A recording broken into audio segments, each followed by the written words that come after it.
Jesús les dice, ustedes, fariseos y saduceos, ustedes son una generación malvada y adúltera. Malvada porque no hacen la justicia que Dios quiere, y adúlteros porque ustedes buscan la justicia en algo más. Llegando sus discípulos al otro lado, se habían olvidado de traer pan.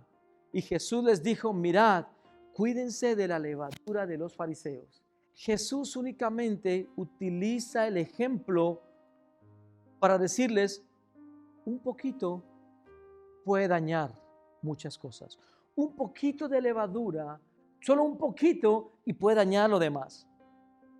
Jesús se refiere a las enseñanzas erróneas de los fariseos y de los saduceos. Esta historia sucede casi después de la multiplicación de los panes y los peces. El Señor les dice, ¿ustedes por qué andan pensando de que les hablo de pan?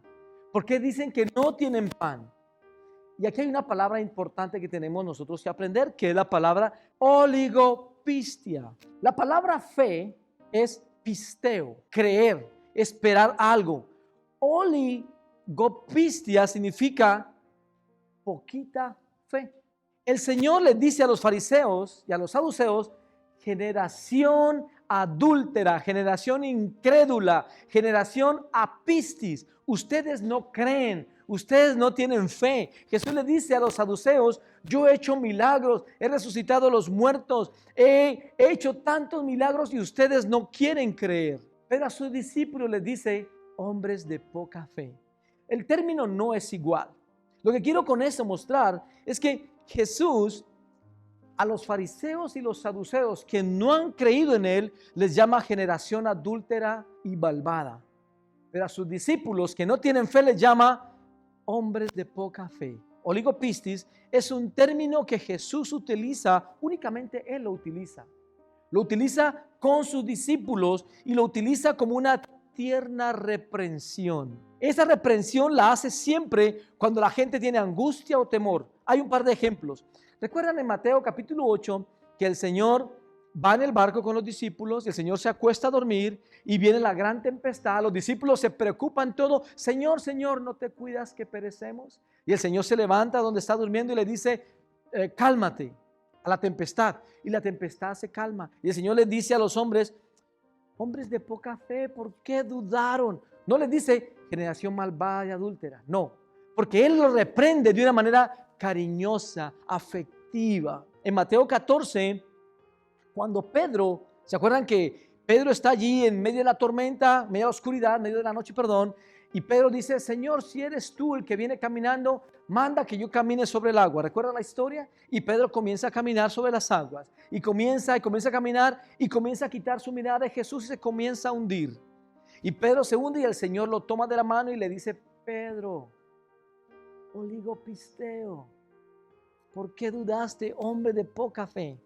No le dice generación adúltera y malvada, no, le dice oligopistia. El Señor Jesucristo a los que no tienen fe, a los que dudan de quién es Él, a los que dudan de su poder, a los que malinterpretan su palabra, a los que no reciben por fe, les dice generación adúltera y malvada. Pero a sus discípulos les dice oligopisteos, hombres de poca fe. En realidad les dice hombres con fe pequeña.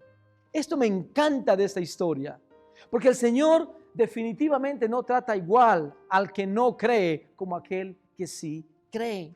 El problema es que ellos son hombres de poca fe o hombres con fe pequeña porque su mente está en las cosas materiales. El Señor acaba de dar de comer a 7,000 personas. El Señor les dice, muchachos, acabo de alimentar a 9,000 personas. Acabo de dar de comer a 9,000 personas y ustedes me dicen que están preocupados y afanados porque no tienen pan. No, despierten, vengan a la realidad. No estoy hablando de comida. Quiten su mentalidad de las cosas materiales. Quiten su mentalidad de las cosas temporales. Pongan sus pensamientos no en las necesidades físicas, sino en las necesidades espirituales. Y es un llamado de atención para todos nosotros.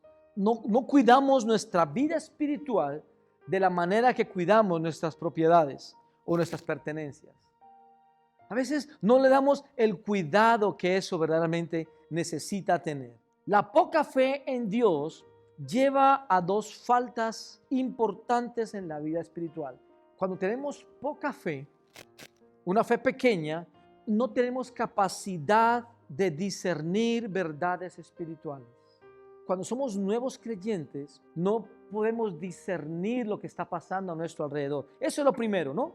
Cuando mi fe es pequeña, no puedo discernir. Lo segundo es que la falta de confianza en la provisión de Dios hace que yo me enfoque más en mis necesidades. ¿Sí? Yo creo que no me va a alcanzar para fin de mes. Esa falta de confianza en Dios produce ansiedad. ¿Sí? La palabra oligopicia es cuando el Señor le dice a sus discípulos: hey, estás afanado, estás turbado, estás preocupado. En el verso 9, lean conmigo el verso 9, Jesús les dice: ¿no entendéis aún, ni os acordáis de los 5 panes entre 5,000 hombres? ¿Y cuántas cestas recogisteis? Ni de los 7 panes entre 4,000, ¿y cuántas canastas recogisteis? El Señor les dice: ¿ustedes están preocupados por pan? ¿Están preocupados porque yo mencioné la palabra levadura? No, aterricen. Quiero hablar de doctrina. Además, supongamos de que ustedes están en lo correcto, que yo estoy preocupado porque no hay pan. ¿Cuántas canastas recogieron? 12 cestas. De 9,000 personas, ¿cuánta comida recogimos? O sea que no hay excusa por la cual estar preocupados. No tenemos excusa para dudar de la provisión de Dios. ¿Acaso Dios no ha sido fiel? ¿Por qué debemos preocuparnos por una canasta de pan, por el mercado de mañana? ¿Por qué debemos angustiarnos? ¿Por qué somos personas de poca fe? El verso 11, el Señor les dice: hijitos, un solo poquito de pecado daña todo. Un poquito de pecado en tu casa, sé permitivo con tus hijos. Permíteles un tantito así de pecado, se daña toda la masa. No solamente se daña él o ella, sino los demás. Permite la inmoralidad en tu hogar. Deja que la inmoralidad llame a tu puerta. Abre la puerta a la inmoralidad y vas a ver cómo se infecta todo. ¿Sí? El Señor quería mostrarles a los discípulos: hijitos, un poquito nada más lo daña todo. Mis hermanos, varones, damas, desen un poquito de libertad. ¿Sabe qué diga? Yo hoy no voy a la iglesia. Ahora, tenemos claro que ir a la iglesia o no ir a la iglesia es simplemente una evidencia de lo que hay en nuestro corazón. Pero si tú te das la libertad: hoy no voy a la iglesia, ese poquito de facilidad, de relajamiento, total, no, voy a ver el video online. Pero no vienes a alabar, a adorar, no hablas con tus hermanos, déjame decirle que la próxima semana ya tienes una excusa más fuerte para no ir a la iglesia. Eso es lo que habla Jesús. Un poquito nada más daña toda la masa. Pero si yo quiero servirle a un Dios santo, a un Dios poderoso, yo tengo que pagar el precio. Yo quiero aconsejar a Juan, por ejemplo. Yo quiero caminar con Juan. Yo quiero darle testimonio a Juan. Yo quiero caminar mi vida con él. Quiero ser buen ejemplo. Yo debo equiparme. Yo no puedo hablarle únicamente de mis experiencias. No, yo necesito equiparme. Porque Cristo dio la vida por Juan. Y Juan es importante para Dios. Y si es importante para Dios, debe hacerlo por mí. O sea, voy a estudiar no por mí, sino por Él. Porque Él necesita a alguien que esté capacitado para ayudarle. Los discípulos tenían al mejor maestro. Jesús caminó con ellos. Jesús vivía con ellos. Jesús acaba de hacer un milagro de 7,000, de 5,000. Y se sube a la barca y ellos comienzan: no tenemos levadura. ¿Sí? A veces tenemos al maestro con nosotros, a Jesús proveyendo milagros, sanidades, bendiciones, y no lo podemos ver. Yo quiero hablarles hoy a mi iglesia amada como Jesús habló a sus discípulos. Mis amados, no tengan esa fe pequeña. Ustedes han visto el poder de Dios en sus casas. Ustedes han visto el poder de Dios en sus vidas. Yo soy testigo de lo que Dios ha hecho en su familia. ¿Cuántas veces no guardó a nuestros hijos de accidentes? Hijitos, ¿por qué dudan? ¿Por qué no confían de que Dios es capaz de hacer lo que prometió hacer con ustedes? ¿Por qué dudar de que Él es grande y poderoso? Quizás nuestra fe se ha hecho pequeña. Quizás hemos visto tantos regalos de Dios, tantas cosas bonitas que Dios nos ha dado, y como que la fe se nos ha empequeñecido. Es decir, nos hemos enfocado en lo que no tenemos y no hemos honrado a Dios por lo que sí tenemos. Quizás nos hemos enfocado en las cosas que tienen trascendencia temporal. Quizás estamos afligidos por la situación financiera, por la salud, por un conflicto familiar. Y no es lo que Dios quiere que nosotros tengamos. El Señor hoy te dice, ¿cuántas veces no he provisto para ti? Seguramente Dios ha mostrado su poder en la vida de sus hijos. Yo he visto a Dios hacer milagros en la vida de sus hijos. Yo he visto a sus hijos recibiendo milagros de Dios. Yo he visto los milagros de Dios en la vida de sus hijos. Y quizás usted y yo nos hemos olvidado de eso. He visto también milagros en la vida de cada uno de ustedes. No me digan que Dios no ha hecho milagros. Así que no digan o no piensen, ay, me falta esto, me falta aquello. No. Dios ha hecho su obra hace 5, 10 y Dios la seguirá haciendo. Así que no me digan que Dios no ha hecho nada.